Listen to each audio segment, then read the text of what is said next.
நீங்கள் சுவிசேஷ ஊழியம் செய்பவரா அல்லது சுவிசேஷ வாஞ்சை உள்ளவர்களா? உங்களுக்காக ஒரு நற்செய்தி. அக்டோபர் 1-2 அரசு விடுமுறை தினத்தன்று விசேஷித்த சுவிசேஷ ஜெப முகாம் நடைபெற இருக்கிறது. காலை 9 மணி முதல் இரவு 7 மணி வரை. தேவ செய்தி தீர்க்கதரிசி வின்சென்ட் செல்வகுமார். எழுப்புதலுக்கு ஜெபம் பண்ணுகிற அளவிற்கு சுவிசேஷம் அறிவிக்கிறவங்க இல்லை. சுவிசேஷம் அறிவிக்காமல் எழுப்புதல் வருவதற்கு வாய்ப்பில்லை. நீங்க எவ்வளவுதான் ஜெபம் பண்ணாலும், ஜெபம் ஒரு மழை மாதிரி தண்ணி பெய்தாலும் அந்த தண்ணீர் செடிகளுக்கு பாய்ச்சப்பட்டால் தான் செடி வளரும். மழை பெஞ்சாலும் வளர்ந்துடாது, செடிக்கு போகணும். அது மாதிரி அவைகளை கொண்டு போய் சேர்க்கிற பணிதான் சுவிசேஷகர் பணி.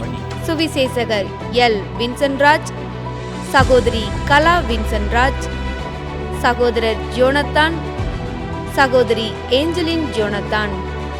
இன்னும் சில தேவ ஊழியர்கள் கலந்து கொள்ள இருக்கிறார்கள். இடம் வானத்தின் வாசல் எழுப்புதல் ஜெபமையம், செம்பட்டி, திண்டுக்கல். தேவ பிள்ளைகளே, இந்த ஜெபமுகாம் தேவனின் சுவிசேஷ திட்டங்களை புரிந்து கொள்வதற்கும் கர்த்தரின் பாதத்தில் ஜெபத்தோடு காத்திருக்க உங்கள் யாவரையும் அன்போடு அழைக்கிறோம்.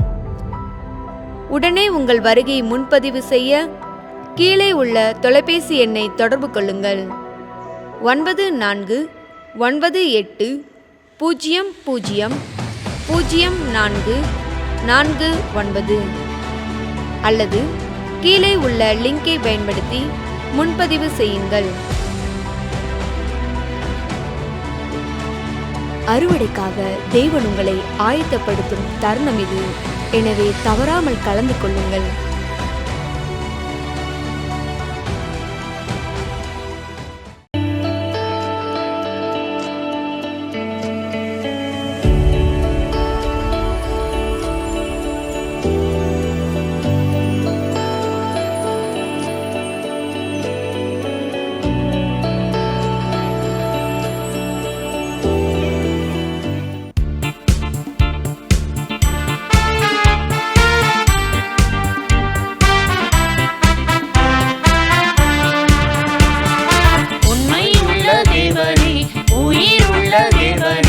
உமக்கே ஆராதனை.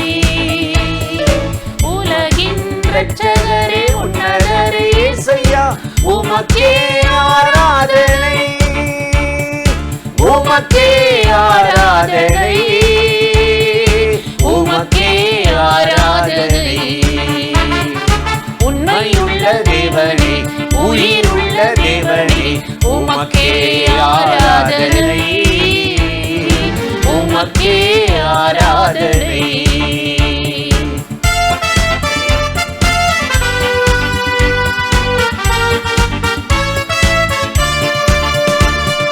தூயாதி தூயவரே, துணிகளின் பாத்திரரே, தேடி வந்து மீட்டவரே, உம்மை புகழ்ந்து ஆராதிப்பே. தூயவரே, துணிகளின் பாத்திரரே, தேடி வந்து மீட்டவரே, உம்மை புகழ்ந்து ஆராதிப்பே. உண்மையுள்ள தேவனே, உயிருள்ள தேவனே, உமக்கே ஆராதனை. உமக்கே ஆராதனை.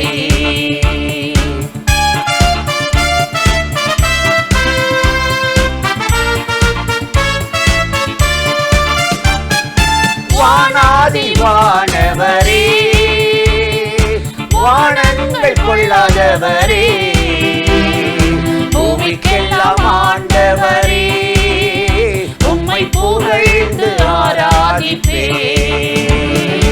வானாதி வானவரே, வானங்கள் கொள்ளாதவரே, பூமிக்கெல்லாம் ஆண்டவரே, உம்மை புகழ்ந்து ஆராதிப்பே. உண்மையுள்ள தேவனே, உயிருள்ள தேவனே, உமக்கே ஆராதனை. உமக்கே ஆராதனை.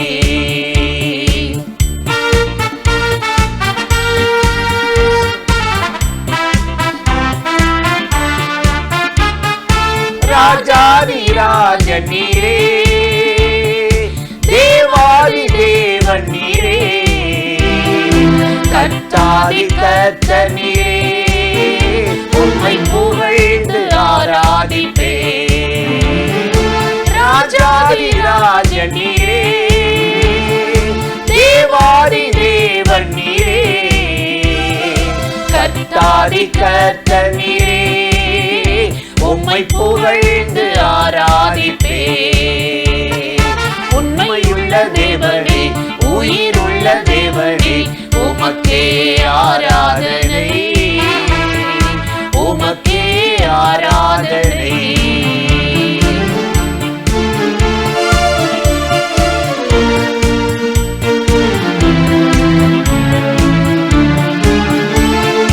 மெய்யான தேவன் நீரே, நித்திய ஜீவன் நீரே, அநாதி தேவன் நீரே, உம்மை புகழ்ந்து ஆராதிப்பே. மெய்யான தேவன் நீரே, நித்திய ஜீவன் நீரே, அநாதி தேவன் நீரே, உம்மை புகழ்ந்து ஆராதிப்பே.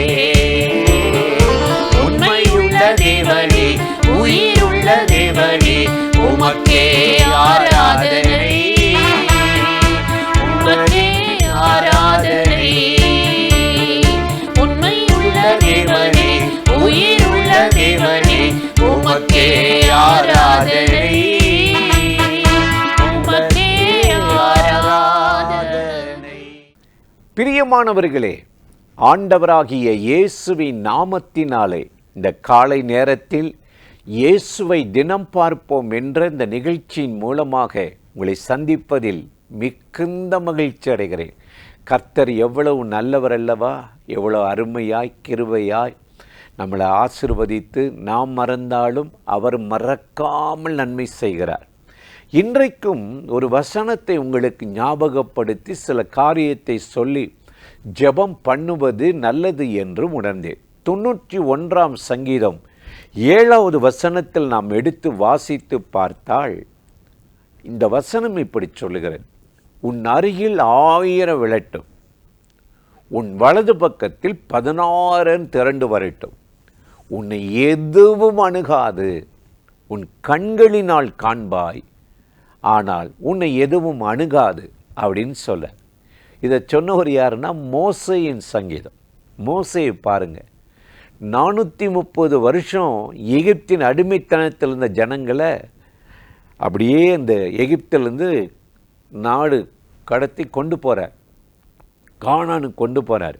செங்கடலை கடந்தாச்சு. பெரிய பெரிய மலைகள், செங்குத்தான மலைகள், கடல்கள், ஒவ்வொரு நாட்டையும் கடக்கும்போது அந்த இராணுவம் குதிரை படைகளெல்லாம் அவங்கள மறிச்சிருக்கும். எங்கள் நாட்டுக்குள்ளே யாரை கேட்டு வந்த, எப்படி வந்த, பயமுறுத்தும் காரியங்கள், உன்னை வெட்டுவேன், குத்துவேன், தொடருவேன், இப்படிலாம் சொல்லியிருப்பாங்க. ஆனால் கர்த்தருடைய சேனை அந்த இஸ்ரவேலரோடும் மோசையோடும் போனதை ஒருத்தருக்கும் தெரியல. அந்த இராணுவத்தை காட்டிலும் கர்த்தருடைய தூதர்கள் அவர்களை பாளையம் இறங்கி பாதுகாத்து போனார்கள். ஒரு முறை பயந்தார் மோசே, 2 முறை பயந்தார், 3வது முறை, 4வது முறை, ஒவ்வொரு யுத்தத்தை நடத்திட்டு போன உடனே அவருக்குள்ள ஒரு தைரியம் வந்துருச்சு, விசுவாசம் வந்துருச்சு.